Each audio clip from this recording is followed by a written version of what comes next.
নমস্কার, কেমন আছেন সবাই?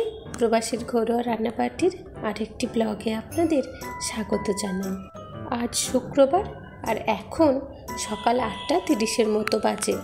আমরা টিফিন করতে বসেছি আর আমার এক চিলতে বারান্দা জুড়ে আজ সকাল থেকে দেখছি সুন্দর মিষ্টি শীতল হাওয়া বইছে। আজ ভাবলাম আজকের ব্লগটি না হয় আমার এক চিলতে বারান্দার ছোট্ট ছোট্ট গাছগুলি এত সুন্দর মাথা নাড়িয়ে আমায় সুপ্রভাত জানাচ্ছে, ওখান থেকেই শুরু করি। সবাইকে জানাই সুপ্রভাত। আমার ছোট্ট বারান্দা জুড়ে এত সুন্দর হাওয়া বইছে, আমি নিজেই চোখ ফেরাতে পারছি না। সত্যি সামনে থেকে দেখলে গাছগুলোকে এই হাওয়ায় মাথা দোলানো মন প্রাণ জুড়িয়ে যায়। আর সকাল বিকাল দুপুর যখনই দেখি না কেন মনের মধ্যে একটি অন্যরকম শান্তি চলে আসে। আর আজ আমার ছোট ছেলের পরীক্ষার শেষ দিন। এখন সকালের সময় টিফিন করতে বসেছি। বড় ছেলে গিয়েছে টিউশনে, ছোট ছেলের আজ আছে ড্রয়িং আর ক্রাফট, সেই জন্য খুব একটা টেনশানের লেখাপড়া নেই। তো সকাল থেকে ও এইসব প্ল্যান করতে ব্যস্ত যে আজও কি করবে পরীক্ষার পরে। সত্যি কথা, আমরাও এই ছোটোবেলাটা অপেক্ষা করতাম কবে বছরের পরীক্ষার শেষ দিন আসবে। নতুন ক্লাসে যাওয়ার আগে মাঝখানের এই কটা দিন যেন ভারী শান্তির আর আনন্দের ছিল। ঝটপট করে টিফিন সেরে নিয়ে রান্নার কাজে লেগে পড়েছি। যেদিনে একটু শাক রান্না করব ভাবি, সেই দিনেই বড্ড লেট হয়ে যায়। আর এমনিতেই আজ আপনাদের দাদা ভাই আমায় প্রথম থেকেই বলেছেন যে উনি একটু তাড়াতাড়ি বেরোবেন, ওনার লাঞ্চ ডাব্বা আমি যেন খুব তাড়াতাড়ি প্যাক করে দিই। তো আজ একটু শাক ভাজা বানাবো আর ভাবছি ডিমের ঝোল। শাকগুলি সেই দিন যে নিয়ে এসেছিলাম বাজার থেকে, বেশ বাছতে হয়েছে শাকগুলি, জানেন আমার ভারী কষ্ট হয়েছে আর সময়ও গেছে। আর ডান্ডিগুলো শাকের অনেকটা করে বাদ দিয়ে ফেলে দেব। ভাবছি একদিনেই 2-8টি শাক ভেজে ফেলবো। এমনিতেই কলমি শাকটা ছেলেরাও ভীষণ পছন্দ করে। রান্না করে ছেলেদের স্কুলের জন্য রেডি করতে অনেকটা দেরি হয়ে গেল। আপনাদের দাদা ভাই চলে গেছেন কাজে, ওর লাঞ্চ বক্স নিয়ে। চলুন আমি 2 ছেলেকে নিয়ে স্কুলে বেরোই, ঠাকুর প্রণাম করে দুগ্গা করে বেরিয়ে পড়ি। এমনিতেই কথাই আছে জানেন যে বেশি তাড়াহুড়ো করে বেরোতে নেই, কোথাও না কোথাও কিছু ভুল ত্রুটি থেকেই যায়। আজও আমরা সেই তাড়াহুড়ো করে বেরোতে গিয়ে স্টেশনের সামনে এসে দেখছি যে এই যা, ছোট ছেলে তো সেই ড্রয়িং ক্রাফটের সামানের যে আলাদা ব্যাগখানা, ওই ব্যাগখানাই নিয়ে আসেনি গো। তারপরে আবার বাড়িতে গিয়ে নিয়ে আসতে অনেকটা বেশি লেট হয়ে গেল। আজ শেষ দিনে নির্ঘাত একটু তো বকুনি খাবেই। যাক, তবে এটা ভেবে একটু শান্তি যে আজ ড্রয়িং ক্রাফট আছে। 2 ছেলেকে স্কুলে দিয়েছি, এখন আমি বসছি স্কুলের বাইরে। অনেক মায়েরাই আছে জানেন এই 1-2 ঘন্টার জন্য বাচ্চাদের স্কুলে দিয়ে আর বাড়ি যান না, স্কুলের বাইরেই বসে আমরা একটু গল্প করি। আর অনেকেই আছেন হাতের কাজ করেন, যেমন এই নিয়ে যে কি সুন্দর বসে বসে হাতের কাজ করছিলেন। আমি আবার ওনার সামনে বসে হাতের কাজ দেখতে দেখতে গল্প করছিলাম। কোথায় থেকে 2টি ঘন্টা কেটে গেল বুঝতেই পারলাম না। সবার আবার সেই প্ল্যান, কে দেশে যাচ্ছে কে দেশে যাচ্ছে না ইত্যাদি। যাক, এখন ছেলেরা স্কুল থেকে বাইরে আসছে আর ছেলেদের চোখে মুখে দেখুন এক ধরনের অন্য রকমের উচ্ছ্বাস, যে উচ্ছ্বাস রোজ স্কুল ছুটির সময় দেখতে পাওয়া যায় না। আজ কেন এই উচ্ছ্বাস থাকবে না? আজ যে স্কুলের শেষ দিন, শেষ পরীক্ষা আজ। সব বাচ্চারা টিচার স্যারেদের একটু অন্যরকমভাবেই বাই করছে আজ। আর সবার চোখে মুখে ভরা হাসি খুশি। সবাই স্কুল থেকে বেরিয়ে এসে একই কথা বলছে, কেউ যাবে চাইনিজ খেতে, কেউ যাবে আইসক্রিম খেতে, কেউ যাবে পার্কে, কারো বা চাই খেলনা। আমার ছোট ছেলে আগের থেকেই আবদার করে রেখে দিয়েছে যে মাম্মি আমি স্কুল থেকে বেরোলেই তুমি আমায় ম্যাজিক পেন কিনে দেবে।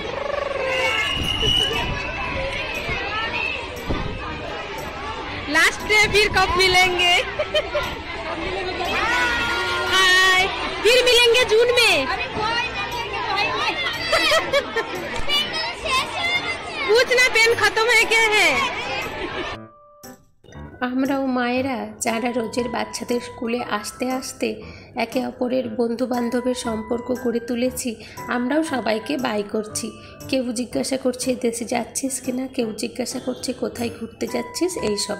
আর এই যে আমার ছোট ছেলের আবদার ছিল যে মা আমায় ম্যাজিক পেন কিনে দিতে হবে, আর ওদিকে ওর পাপাকে বলে রেখেছে যে আমায় কিন্তু তুমি আজ রিমোট কার কিনে দেবে। अरे बाप रे हाँ पूरा भर गया। सब फ्रेंड्स लोग ने किया क्या? चलो एक सेल्फी ले लेते, आज लास्ट है ना। इधर इधर आ जाओ, इधर आ जाओ। चलो हुआ हुआ তুমি তোমার ফ্রেন্ডসদের দাও না, আমাকে কেন দিচ্ছে? হাই কোনো কালার নেই কেন? ওয়াও আরেকবার দেখাও, আরেকবার দেখাও। हाँ रुको रुको रुको, लास्ट पे है ना। ओ वाओ वाओ वाओ मस्त है। चलो चलो लास्ट पे सब एक फोटो নিয়ে নি সবাই। चलो चलो चलो হয়েছে, चलो बाय बाय, फिर मिलेंगे जून में। थैंक यू बाय बाय বলো। দেখো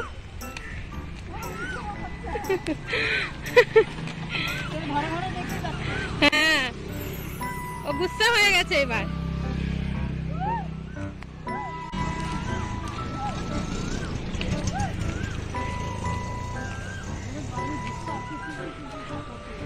গুসা হয়ে গিয়ে পুরো ঘন ঘন করতে থাকে। আমাদের সময় বোধহয় স্কুলে এই জিনিসটা ছিল না। আমরা স্কুল ছুটির দিনের শেষের সময় ভাবতাম যে কে মাসির বাড়ি যাবে, কে মামার বাড়ি যাবে ইত্যাদি। এখন দিনের সঙ্গে সঙ্গে সব কিছু বদলেছে।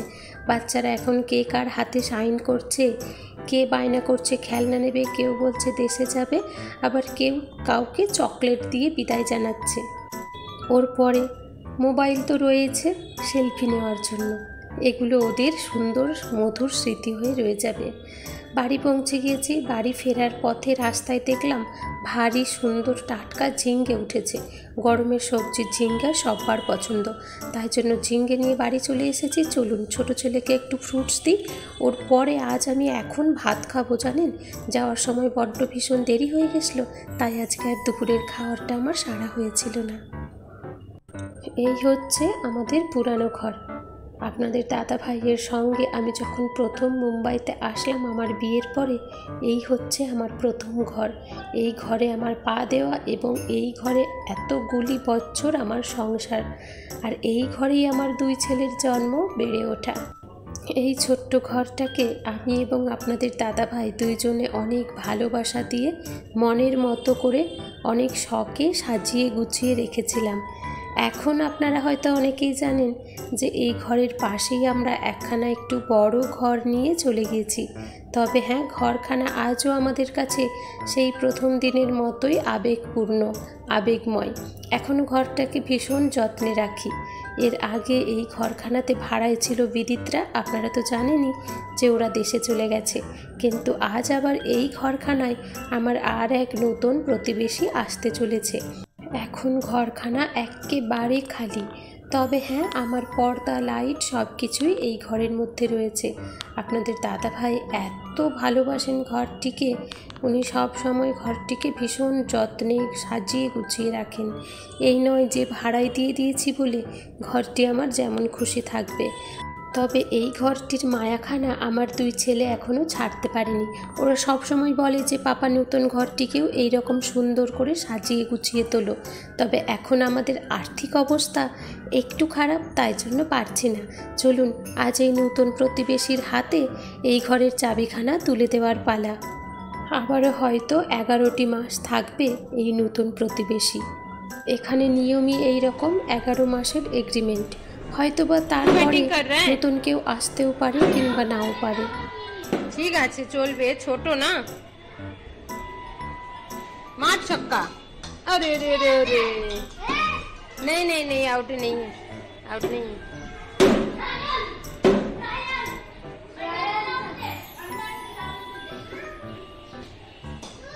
मार रे छक्का, भाग भाग भाग।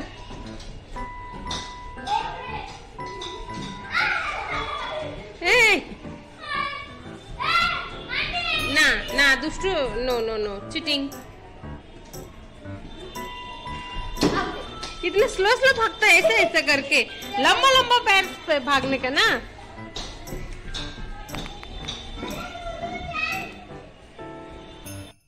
আজ আর স্কুল থেকে বড় ছেলেকে নিতে গিয়েছিলাম না, ও একাই ওর বন্ধুদের সঙ্গে চলে এসেছে। ছোট ছেলে তো খেলছেই, ও বলেই দিয়েছে আজ আমায় পড়তে বসার কথা বলবে না। ওর পরে আমি গিয়েছিলাম একটু বাজারে, বাজার থেকে নিয়ে এসেছি এই চাঁদ পাপলেটগুলো। এখানে এই মাছগুলিকে চাঁদ পাপলেট বলে, আমরা বাংলাতে কি বলি জানি না, কিংবা দেশের বাড়িতে আমি এগুলো পাইও না। তো যাই হোক, মাছটি কেটে নিয়ে এসেছিলাম, ধুয়ে রেখে দিয়েছি। আর আজ আবার বাজার থেকে নিয়ে এসেছি একটু সবেদা, একটু টমেটো, আর এখানে নিয়েছি ইডলির আটা। ইডলি কিংবা ধোসা বানানো যাবে এই আটা রেডিমেড। 40 টাকা নিয়েছে 1 কেজিতে। কাল শনিবার, আপনাদের দাদাভাই এখন গরমের জন্য খুব একটা রুটি খেতে চান না। আর এই সবেদাগুলো দেখুন, আগের দিন নিয়ে এসেছিলাম 20 টাকায় 500, আজ আবার সবেদাগুলো একই দোকানদারের থেকে নিয়েছি 15 টাকায় 500। সবেদাটা আপনাদের দাদাভাই এবং আমার ছোট ছেলে ভারী পছন্দ করে। আগের দিনের বেশ কয়েকটা রয়েছে, তাই আজ একটু কাঁচা পাকা মিক্সড করে নিয়েছি। ওদিকে টমেটো নিয়ে এসেছি। আর আজ ছেলেদের আবদার ছিল যে আমাদের জন্য একটু চাইনিজ ভেল নিয়ে আসবে। চাইনিজ ভেল নিয়ে এসেছি, চলুন 2 ছেলেকে ঢেলে দিই খাওয়ার জন্য। আর আজ আমি এত দেরিতে ভাত খেয়েছি, তাই ভাবছি আমি আজ আর টিফিন করব না। তবে এই চাইনিজ ভেলটা কিন্তু ভারী ভয়ঙ্কর জিনিস, এটা খাওয়া খুব একটা শরীরের পক্ষেও ভালো না। আর আমরা ছোটোবেলায় তো ছেলেগুলোকে দিতামই না। ইদানিং করে বন্ধুবান্ধবদের দেখা দেখিতে ছেলেগুলো বড্ড বায়না করতে শিখেছে, তবে মাঝে মধ্যে দিই। আর এখানে দেখুন মজার ব্যাপার, আমার ছোট ছেলে দরজার সামনেই বসে ওর পাপার জন্য অপেক্ষা করছে যে পাপা কখন বাড়ি ফিরবে, আমার জন্য একখানা রিমোট কার নিয়ে আসবে। আজ ওই তো বললাম আগের থেকে যে ও পড়তে বসবেই না বলে দিয়েছে। ওদিকে বড় ছেলে পড়ছে, আমি করছি রান্না। ছোট ছেলে ওর বাবার জন্য অপেক্ষা করছে কখন আসবে রিমোট কার। কিন্তু আজ আপনাদের দাদাভাই ফোন করে আমায় বলেছেন যে আজ ওনার রিমোট কার নেওয়া হয়ে ওঠেনি, হয়তো কাল নেবে। কিন্তু বাবা বাড়ি ফিরলেই ছোট ছেলে হঠাৎ করে আবার কি করবে কে জানে, একটু তো বায়না জেদ কান্নাকাটি করবেই। ছোট ছেলের আমার বড্ড ভারী বায়না, এবং জেদটাও আমার বড় ছেলের চাইতে একটু বেশি। তবে আবার ওদিকে একটি খারাপ খবরও রয়েছে। দেশে আমার শ্বশুর মশাইয়ের আবার শরীরটা একটু খারাপ করেছে। শাশুড়ি মা বলছেন যে এই সময় তোমরা যদি পারো তো এসে বাবাকে দেখে যাও। এই সময় একটু ছেলেপুলের পরীক্ষা হয়ে গেছে, পড়ার চাপ কম, তাই ভাবছি কি করব দেখি। আর রাত্রে রাহুল খাবে রুটি তরকারি, সঙ্গে আমার বড় ছেলেও। আপনাদের দাদাভাই বাড়ি এসেছেন, ওনার খিদে পেয়েছে এবং আলুর চচ্চড়িটা উনি একটু পছন্দও করেন। তাই জন্য চলুন ওনাকে একটি রুটি আর একটু আলুর চচ্চড়ি দিই, যেটুকু রান্নার কাজ বাকি আছে সেরে নিই। ছোট ছেলে পাপা আসার পরেই তো মহা বায়না শুরু হয়েছে, এখন বসেছে কান্নাকাটি করতে। অনেক কষ্ট করে শেষে ছোট ছেলেকে শান্ত করা হয়েছে এই বলে যে কাল ও ওর বাবার সঙ্গে নিজেই বাজারে গিয়ে ওর রিমোট কারখানা পছন্দ করে নেবে। আপনাদেরও কি বাড়িতে ছেলেপুলেরা এইরকম পরীক্ষার শেষের দিনে এইরকম আবদার করে যে আমায় খেলনা কিনে দিতে হবে, কিংবা আইসক্রিম খাওয়াতে হবে, কিংবা চাইনিজ? যদি এরকম কোনো মধুর স্মৃতি থেকে থাকে পারলে কমেন্ট করে জানাবেন। তবে হ্যাঁ, আমি যেটা ভাবি যে পরীক্ষার এই শেষের সময় বাচ্চাদের একদিনের মতো একটু তো আবদার মেনে নেওয়া উচিত। হ্যাঁ, তবে অবশ্যই সেটা সামর্থ্যের মধ্যে, এমন নয় যে বাচ্চা যেটা বলবে ওকে সেটাই দিতে হবে। যাক, চলুন, আপনাদেরও বাচ্চাদের নিশ্চয়ই মধুর স্মৃতি আছে, যদি পারেন কমেন্ট করে জানাবেন। আজকের এই ব্লগখানা এখানেই শেষ করছি। আমার আজকের এই ছোট্ট ব্লগখানা আপনাদের কেমন লাগলো পারলে একটি কমেন্ট করে জানাবেন, ভালো লাগলে একটি লাইক করে দেবেন। সবাই ভালো থাকবেন, সুস্থ থাকবেন। এতটা সময় আমার সঙ্গে থাকার জন্য অনেক ধন্যবাদ জানাই। আপনাদের সঙ্গে খুব শীঘ্রই দেখা হচ্ছে একটি নতুন ব্লগ নিয়ে। শুভরাত্রি, ধন্যবাদ।